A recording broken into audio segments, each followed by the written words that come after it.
When she came home that evening, I noticed a strange calmness on her face, like someone who had already prepared their excuse before being asked anything. We sat down for dinner, and out of nowhere, she dropped the words that froze my whole body. "I was with my ex," she said casually, "but we were careful, so it doesn't count." My fork slipped from my hand, yet I didn't say a word. I just looked at her, pretending I hadn't heard what she had just admitted. The room fell silent. She expected me to argue, to shout, maybe even throw something, but instead, I stayed quiet. My silence seemed to unnerve her more than any explosion of anger could.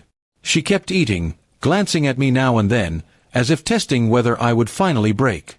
But I didn't. Inside, though, my heart was tearing apart. That night, I lay beside her, listening to her breathe as if nothing had happened. My mind replayed her words over and over. "We were careful, so it doesn't count." Was this how lightly she valued our marriage? Did loyalty mean nothing as long as precautions were taken? I clenched my fists under the blanket, but still, I remained silent. The next morning, I acted normal. I made her tea, kissed her forehead before she left for work, and smiled as though everything was fine. But behind that smile, I was planning. If she thought her betrayal could be erased with excuses, I would show her what silence could build: evidence, truth, and consequences. Over the following weeks, I started watching closely. She didn't know I had access to her cloud storage, her messages, her travelogues. Each piece of evidence painted the same story. It wasn't a one-time mistake.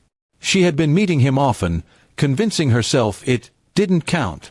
My silence became my greatest weapon, for it gave me time to see the whole picture. One evening, she laughed on the phone with him in the kitchen, not realizing I stood just outside the door. "He doesn't suspect a thing," she whispered. My chest tightened, but I stayed still, letting her words carve into me. That night, when she returned to bed, I held her hand. She smiled, unaware that I already knew everything.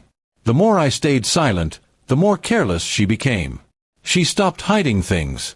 She believed my calmness meant acceptance, but in truth, I was documenting everything. Photos, messages, receipts, all carefully saved. She thought her betrayal was invisible. She had no idea I was building the story she would never be able to deny. One Sunday, we went to visit her parents. They welcomed us warmly, praising how strong our marriage looked. I almost laughed at the irony. She squeezed my hand, performing her role as a loyal wife perfectly. And I let her, because soon, masks would fall. Weeks later, I gathered her family, my family, and a few of our closest friends at our house. I told them I had something to share. She looked at me, puzzled, as if it were a surprise announcement. Then I projected everything on the screen: her chats, her photos, her excuses. Silence filled the room, the same silence I had carried all this time. Her face turned pale, her lips trembling as she tried to explain. "It wasn't what it looks like," she stammered. "We were careful, so it didn't count."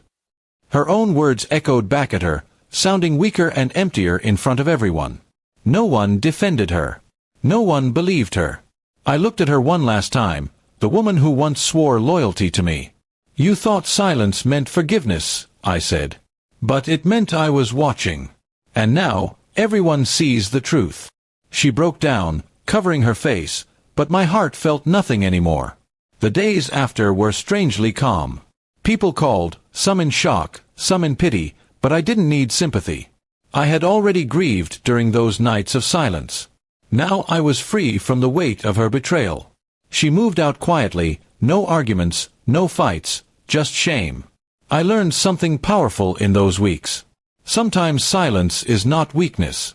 Sometimes it is the sharpest blade, cutting deeper than anger ever could. She thought her betrayal didn't count, but in the end, it counted more than anything, because it cost her everything. And me. I finally understood that peace doesn't come from holding on to what's broken. It comes from walking away without a word, knowing the truth speaks louder than any defense.